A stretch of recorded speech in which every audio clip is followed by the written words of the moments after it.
damos paso a el siguiente ponente internacional. Tengo el gusto de presentar y además es un gran amigo, nos ha acompañado en todas las conferencias anuales, en diferentes formatos.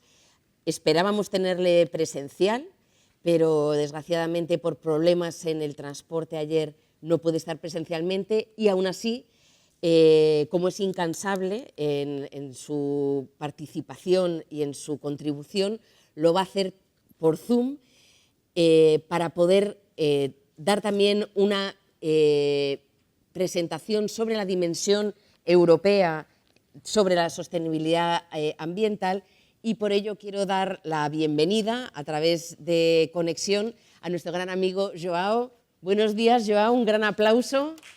Buenos días, gracias María, gracias. Good morning, Joao. Thank you so much for being today with us, connected via Zoom. It's my pleasure, Maria. Thank you very much for the opportunity. Thank you. Ricardo, I wanted to ask, is the presentation already on? Yes, it's already. Yeah. Okay, good. So, buen día. En primer lugar, una gran bienvenida al público y a los amigos de Formación Profesional que asisten a este evento en Santiago de Compostela. Me gustaría mucho estar hoy con ustedes en la hermosa región de Galicia, región hermana de mi país natal, Portugal. Esta vez no puedo estar allí, pero estoy seguro de que no es la última oportunidad. Antes de comenzar mi presentación, para los que no me conocen, quiero decir que he trabajado durante 33 años a la Comisión Europea en Bruselas, habiendo estado casi 20 años trabajando en educación y formación profesional con el programa Erasmus+, también en políticas de empleo. Desde febrero de 2023 me jubilé y ahora vivo en Lisboa y también en el Algarve, a solo 5 kilómetros de la frontera española. Esta es la segunda vez que me invitan a hacer una presentación en una conferencia organizada por la Agencia Nacional Erasmus de España. Por eso quiero dar un agradecimiento especial a María Ortueta y a todos los amigos de CPE. En 2023 tuve el placer de visitar el País Vasco, conocer allí a muchos amigos que están trabajando en el que considero uno de los sistemas de formación profesional más avanzados e innovadores de Europa. Este año es un placer contribuir para este encuentro en Santiago de Compostela. Mi intervención de hoy versará sobre la dimensión europea de las capacidades para la sostenibilidad medioambiental. Ahora me gustaría presentarles la estructura de lo que compartiré con ustedes durante los próximos 30 minutos. Después de una breve introducción al tema, explicaré por qué necesitamos de un enfoque especial en la sostenibilidad ambiental.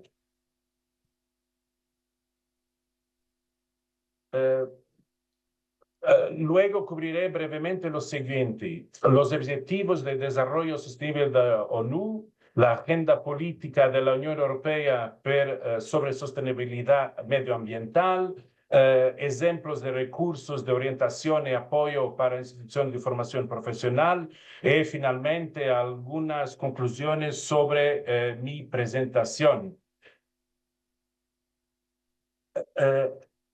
Antes de pasar a la siguiente diapositiva, me gustaría compartir con ustedes un vídeo producido por el gobierno vasco sobre la visión de un sistema de educación y formación profesional que contribuya al desarrollo sostenible y centrado en las personas. Debo decir que los vascos tienen una visión con la cual estoy muy de acuerdo. Verde. Dicen que con nosotros la formación profesional se tiñe de verde. Y es verdad. Somos verdes porque tenemos entre nuestros objetivos la sostenibilidad, la naturaleza y el cuidado del entorno. Pero no somos solamente verdes. Somos azules porque trabajamos por la vida marítima y por un uso racional de los recursos hídricos. El blanco es la base del ámbito gastronómico, aunque sobre él seamos capaces de combinar todos los colores que conforman el arco iris. Tenemos interiorizados todos los colores de la madera, porque trabajamos desde la construcción hasta el mantenimiento o el desarrollo del ecosistema. Combinamos el rojo y el amarillo cuando se trata de la fuerza del sol y de la energía. Y dicen que el naranja es el color de la tecnología. Y nosotros trabajamos la innovación y la tecnología en todos los procesos. Podríamos ser rosas o morados. Tenemos proyectos como para completar toda la paleta de colores. Pero en el centro de esta formación profesional que hemos coloreado están las personas. Porque nuestra labor principal es, desde el ámbito de la sostenibilidad, trabajar siempre el bienestar y el futuro de las personas con la ayuda de la tecnología.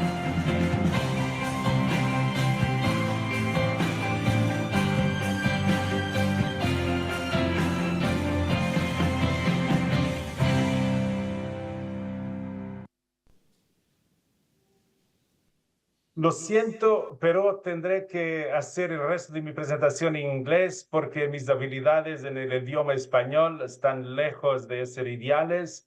Corro el riesgo de que si continúo en español no entiendas nada de lo que voy a decir.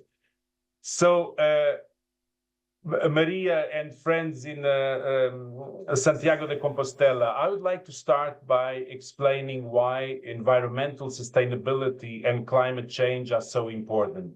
We all know, we see in the news every day, you know, the tragedies, natural tragedies happening all over the world. There's the risk of rising sea levels, extreme weather conditions in some places, droughts in other places, you have floods, and also of the biodiversity loss, you know, species that are disappearing, species that are in risk of disappearing. And therefore, this is really a global call for action for everyone, which involves not only the education system, but also governments, businesses, civil society, and individuals, everyone in particular. And of course, education and training has a very important role to play, in particular vocational education and training, so that we help people, both young people and adults, to develop knowledge, skills, and attitudes that will allow to confront these big challenges.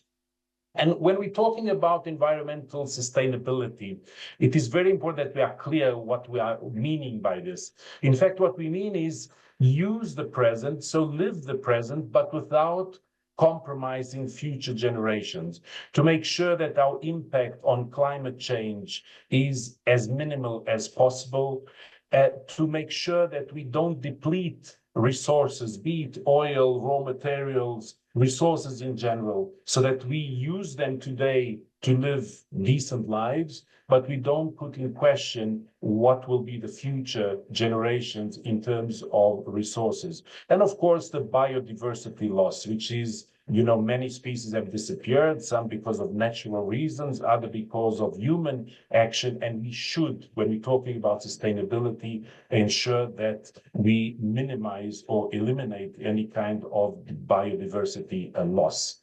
The urgency is so important that all the United Nations member states have established a comprehensive framework with the Sustainable Development Goals, with aims up to 2030 to achieve a sustainable future.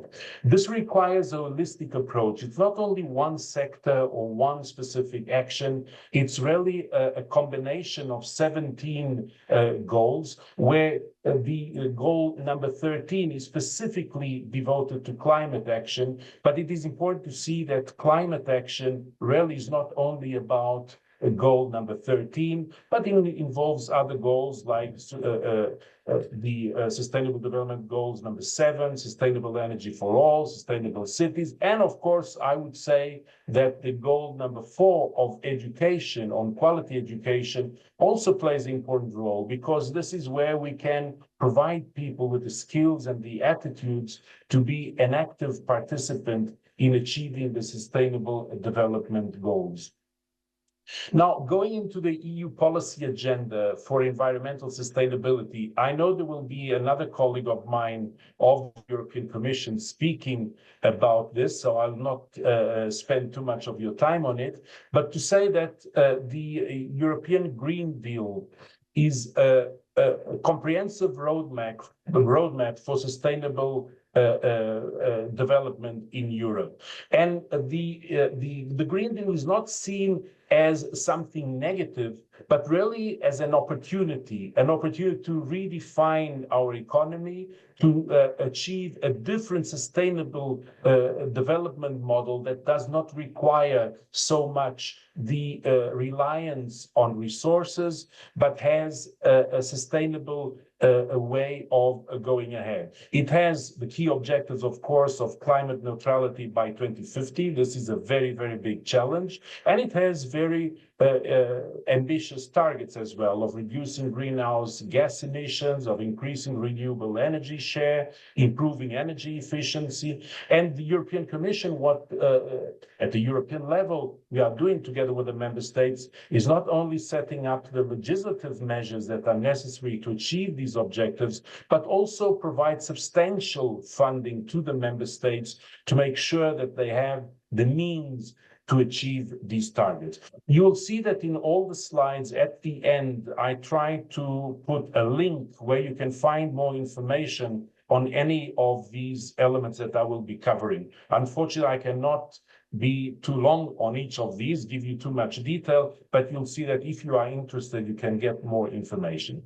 So, what I would like to emphasize, which is part of what is embedded in the Green Deal, is that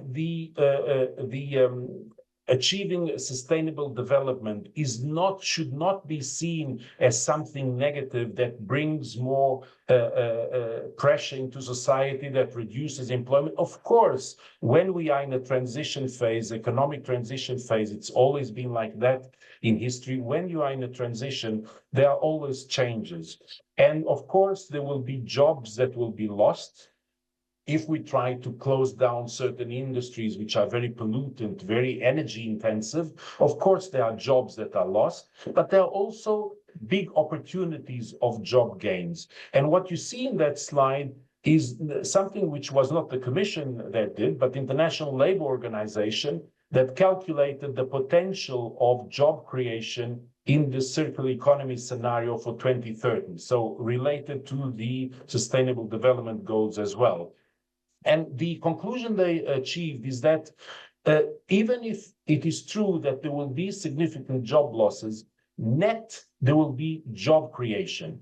So there will be the creation, with this scenario for 2030, of 78 million jobs and the loss of 71 million jobs. And of course, the people that are affected in the new jobs and the old jobs are not the same. And therefore, this requires a comprehensive approach to make sure that those jobs that will be destroyed, that we provide people with the necessary support to give them new training so that they can take advantage of the new jobs that are being created. And also, it's not only new jobs created, almost every job that exists, your job, my job, everything, the impact of what we want to do in terms of sustainable development will change everyone's job. So even if the job still continues to exist, the way it is done and the skills that are needed to perform them will be different. This includes plumbers, electricians, mechanics, everything, because this environmental concern or sustainability concern will affect the way we do jobs. So we have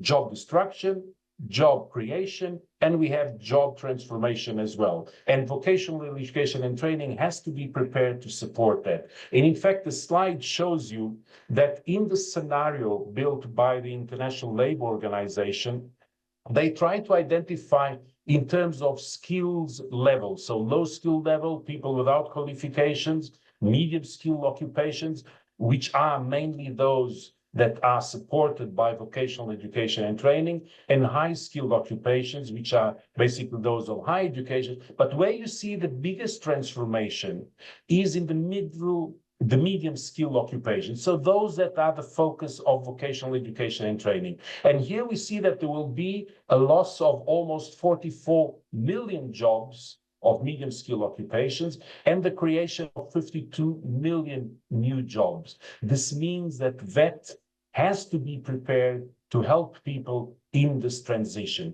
It has to include sustainability in everything we do in vocational education and training. And the skills we are talking about are not only those skills that sometimes people associate with green skills, like, solar panels or wind energy. Of course, there's a lot of job creation there, but there are other skills like, critical thinking, analytical skills, being capable to adapt and being resilient. And this affects every job, not only those that are directly a result of new job creation.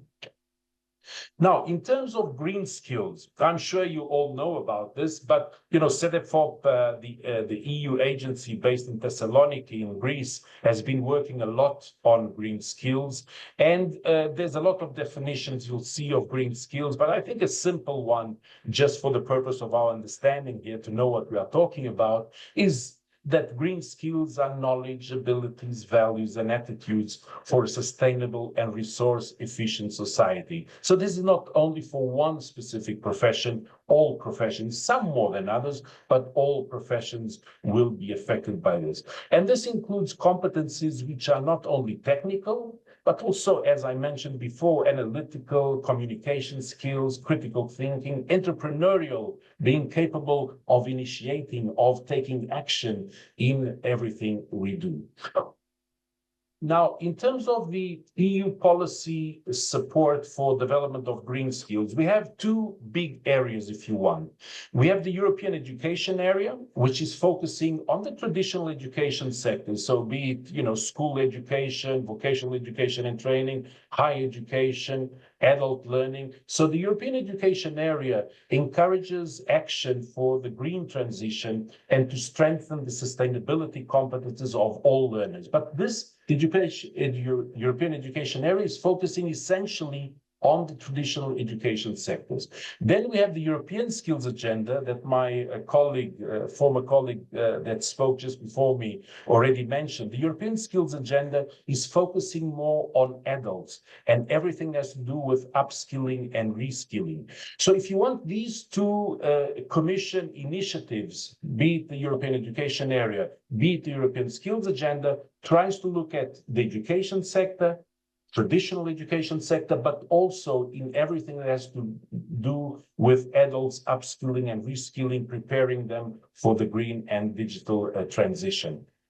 Now, as I mentioned, it is important that we not only have good ideas, but we also have the financial resources to support those good ideas. And the European institutions, together with the member states, have set up a comprehensive set of funding mechanisms to support this sustainable transition ambition that we have. Of course, the European Social Fund, everyone knows it. It supports employment, education, and social inclusion projects, including green skills. The Erasmus program, the program that we all love, I think all Europeans love, which promotes sustainable development through education and training. The Just Transition Fund, supporting new education facilities and programs, including skills for the green economy. Horizon Europe, the research and development program of the European Union, also supporting the development of skills in green technologies. And the LIFE program, which sometimes most people are not attentive to, but it is a very important program as well, supporting environmental and climate action projects, including the building of skills. Now, to give you an idea, everyone knows about Erasmus, so I'm not going to spend too much time on this slide, but of course, Erasmus supports the green transition through mobility opportunities, so that people have the opportunity to go to another country to learn new skills related to sustainability, and so for people to become more environmentally conscious as well by knowing other countries, by understanding the approaches in other countries. And Erasmus, as you know, in the new program, is encouraging sustainable transport and giving incentives for eco-friendly attitudes in terms of transportation during mobility. And of course, yeah, so this is basically key action 1 that I just mentioned. Then you also have key action 2 with cooperation projects that, support collaborative projects to innovate and share best practices. And of course, key action 3 in support for policy reform, which helps shaping policies that prioritize sustainability.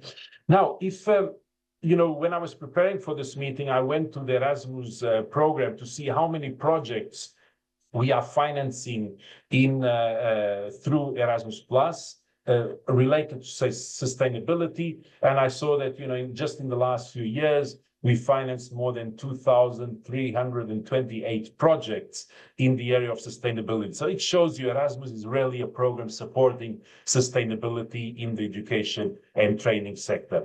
And I thought, because, I worked, when I was at the Commission, one of the initiatives I'm very proud to have worked with is the Centers of Vocational Excellence.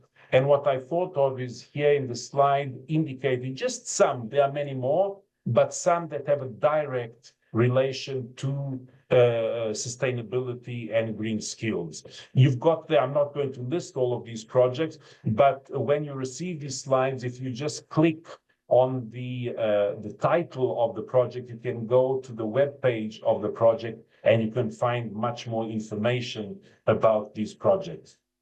Now, the role of VET institutions in all this process. I think, if I should just summarize in 3 big blocks, I think that the vocational system has to become much more agile. And what do I mean by agile is being in contact with society. The VET system has to be in direct contact with everything that happens in society, with companies, with public employment services, understand what are the needs that are developing and being capable to responding to this. So not only understanding what is going on, but be capable of responding to this, rethinking the curricula and so on. And it should be capable of innovating, because the challenges we have with the green and also the digital transition are so big that we really need to innovate in the way we develop the curricula, in the way we teach, and also in the way people learn. And finally, we have a important role in fostering responsible citizenship and attitudes, in not only giving people the skills that they need for a job tomorrow, but inspiring them while they're in the vocational education and training system to have attitudes that contribute to this sense of environmental leadership as well, so that the learners can become agents of positive change and impact in society.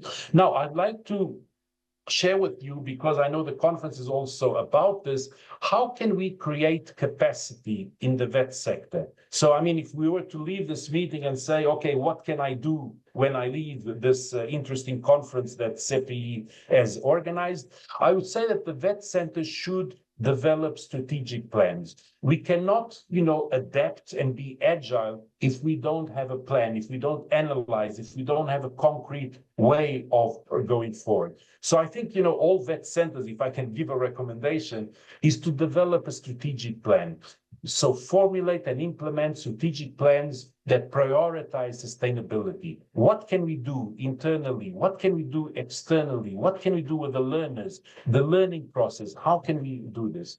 Also align policy, understand what are the strategic plans at regional level, national level, EU, and even global with the sustainable development goals. Understand what is out there and how can we develop our strategic plan to adapt to that.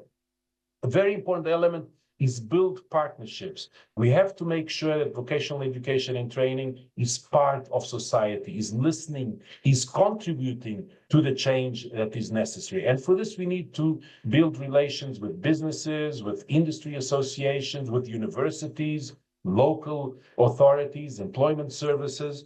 So these 3 are the starting process for creating capacity in the VET sector. But then we also need to do skills assessments. So with these partnerships that we build with companies, with society in general, then we should see how can VET tap into what are the green skills that are needed, to make sure that VET is aligned to what are the needs of society and the market. Then, of course, innovating the curricula, make sure that the curricula integrates environmental sustainability and green skills into the programs and qualifications that we are providing. And then, of course, once we have the curricula, once we have the understanding of what are the needs, we have to also innovate in teaching and learning. Use new digital tools that are emerging, being simulators, being artificial intelligence, but also, even working on traditional approaches like project-based learning, real hands-on experience. So these are ways in which we can create capacity in the VET sector. And finally, I think we can never forget that, we can have everything right, but if we don't have the right teachers and trainers with the right skills to support the learners, we're going nowhere. Because in fact, the teachers and trainers are the human resources of the education system. So continuous focus on development of the professional development of teachers and trainers. Another important element is not only on the content and the curricula of what we are doing, but also the way we manage the VET centers.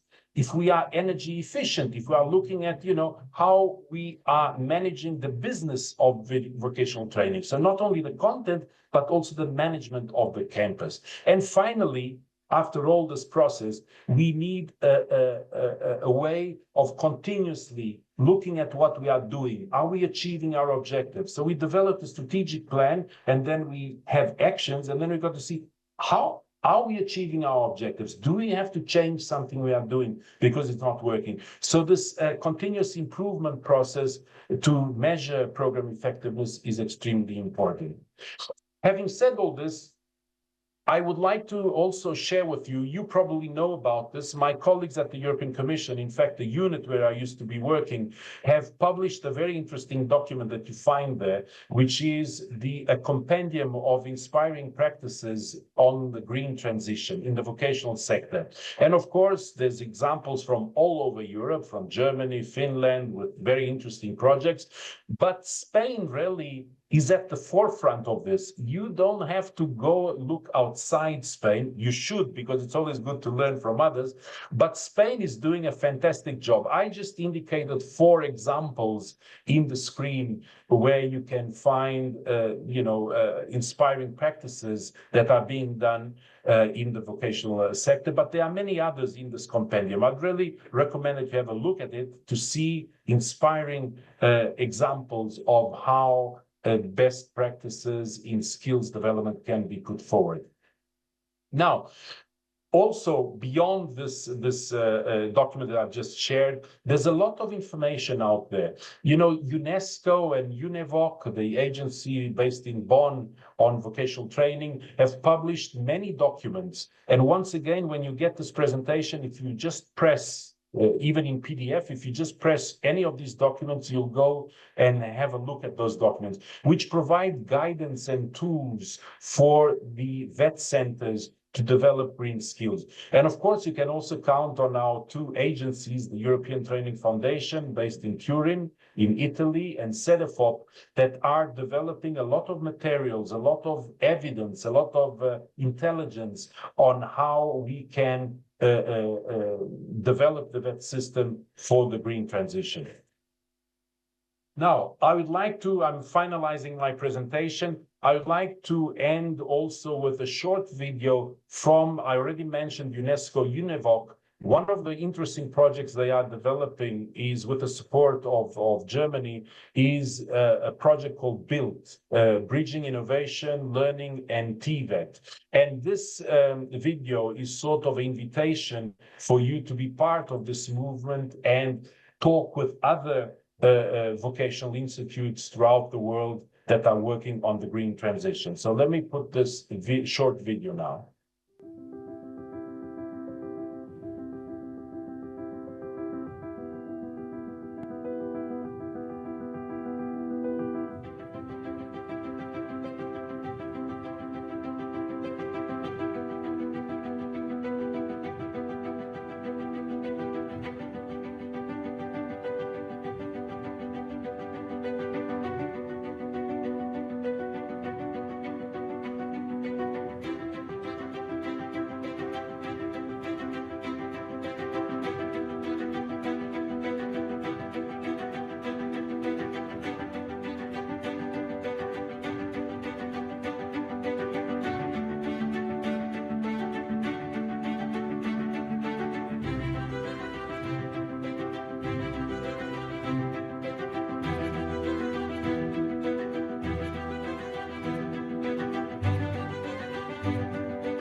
So now to conclude my intervention, I think I'm respecting more or less the time I had.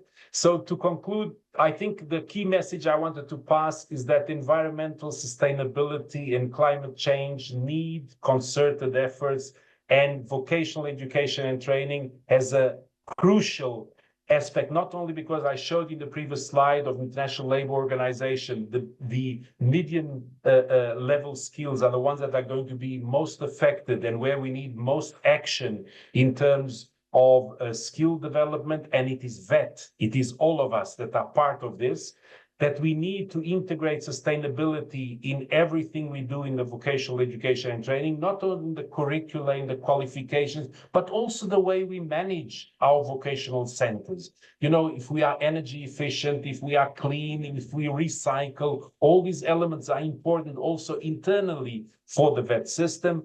An important aspect is also that it needs a coordinated effort. We need to talk to other vocational institutions. We need to talk to businesses, policymakers, with the community in general. And that international cooperation is crucial because, you know, even if Spain is doing quite a good job in vocational training in the last years, it is not enough. There are good things happening, not only within Europe, but outside Europe, in Singapore, Canada, other places. And I think this international cooperation, and this is where Erasmus fits in, is extremely important. So this is basically what I wanted to share with you today. I'm really sorry of not being in Santiago de Compostela, but I'm very thankful to Maria Ortueta and Ricardo for having made possible that I can intervene today. And just a final word, once again, to Maria and all the people working in CEPIE. You know, I worked, as I said, 33 years in the Commission. I have contacts with Erasmus agencies all over Europe. And I must say that you're doing a terrific job in Spain. Very proud of the work you are doing. And I think, Maria, if I can give you a word of encouragement, is go on, because you're on the right track and you're doing an excellent service to the vocational training system in Spain. Thank you very much.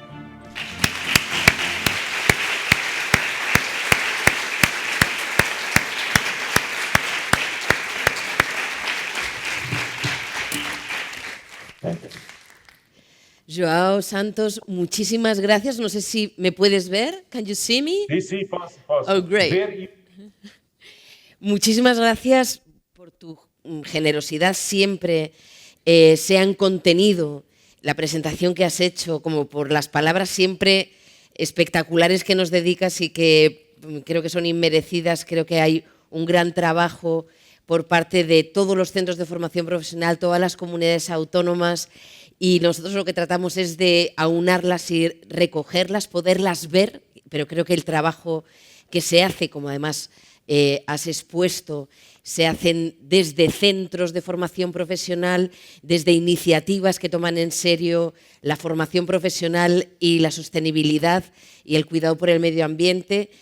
El marco que ha dado Joao es excelente, creo que no ha dejado palos sin tocar, ¿no? Como diría en la tierra de mi director de SEPIE. Ha sido la manera también de adentrarnos en lo que hemos pensado en el programa, ¿no? De qué manera podemos contribuir o de qué manera podemos cada uno también tomar conciencia y poder dar un paso hacia adelante, hacia este cuidado por la sostenibilidad, desde los planes estratégicos, poder construir partenariados que contribuyan entre todos a poder implementar proyectos con más potencia. El desarrollo profesional me ha parecido también que es uno de los puntos que has dado como importantes, el desarrollo tanto del profesorado como el desarrollo de los profesores, pero de los estudiantes, perdón, pero no solo eso, y también me ha parecido que lo ha recalcado 2 veces, sino la importancia que tiene que esto lo acometamos desde la propia gestión de los centros, ¿no? La gestión de los centros de formación profesional, la gestión en las consejerías de educación, la gestión dentro del propio SEPIE. Y de verdad te doy muchísimas gracias de nuevo. Te voy a echar mucho de menos estos días. Creo que todos los que estamos aquí vamos a echar mucho de menos, pero espero que podamos encontrarnos presencialmente de nuevo muy pronto. Muchísimas gracias, Joao. Muito obrigado. E boa sorte para a Espanha logo à noite contra a França. Y antes de pasar al café, no te vayas, Alejandro. Quiero, porque antes hemos hablado de la composición del National Vet Team, pero hay una parte de la gestión de todo este equipo y de todas las actividades que son dentro de la unidad de formación profesional de SEPIE, y para aquellos que no nos conozcáis, me parece que es el momento también de poner cara a todos los que en SEPIE estamos coordinando el National Vet Team. Mi compañero Alejandro Florentino López, jefe de servicio K1.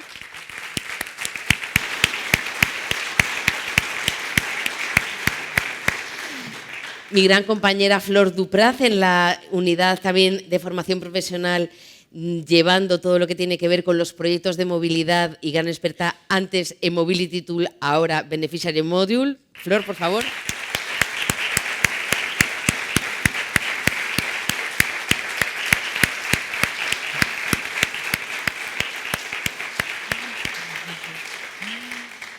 David Delgado, que además de formar parte de la unidad de formación profesional, es el coordinador del Centro Nacional de Europa. Le tenéis allá al fondo.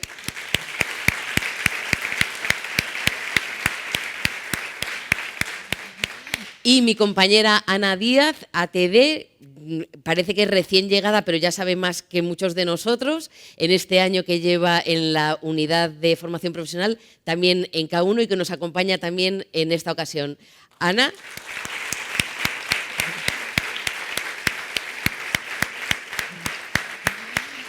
Bueno, y Ricardo, que lo habéis visto por aquí correr porque es el que está a cargo de todo, nuestro compañero del área de comunicación, que nos acompañará durante estos días y que ha sido una herramienta absolutamente imprescindible para poder desarrollar este evento. Ricardo, muchísimas gracias.